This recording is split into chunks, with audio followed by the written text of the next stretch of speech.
Здравейте, аз съм Диан Дженков, намираме се в месокомбинат Толбухин. Днес ще ви покажем как произвеждаме нашата локанка толбухинска трапеза. Започваме с смилането на говеждата плешка, като използваме за целта и му казваме сепаратор за отделяне на ципи и жили.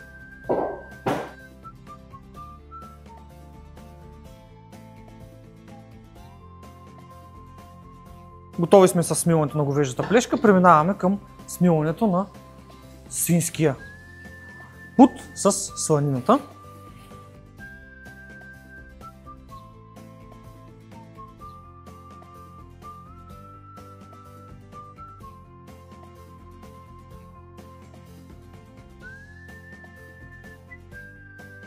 Готови сме с смилането на свинския бут, преминаваме към смесване на месата.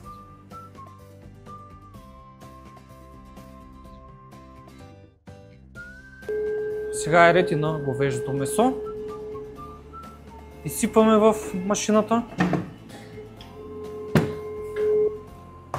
за размесване.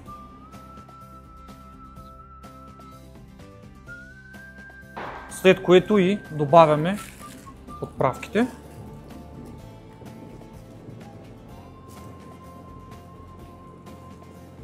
Разнасяме ги равномерно.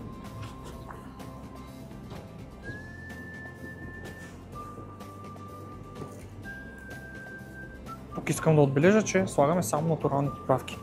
Без стабилизатори, без подсветители, както се вижда. Скочица и подправки.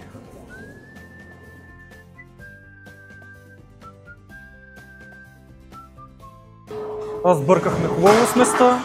Вече преминаваме към изваждане от кутера.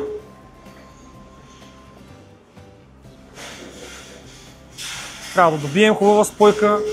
Изглежда месото на конци, когато е добре споено.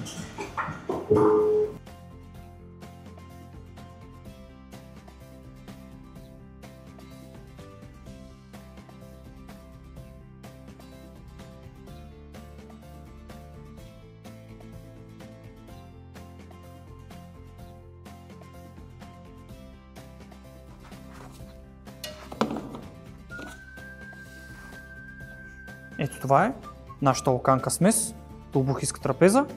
Може да я поръчате на нашата страница толбухинскатрапеза.bg. Следвайте ни за още видеа.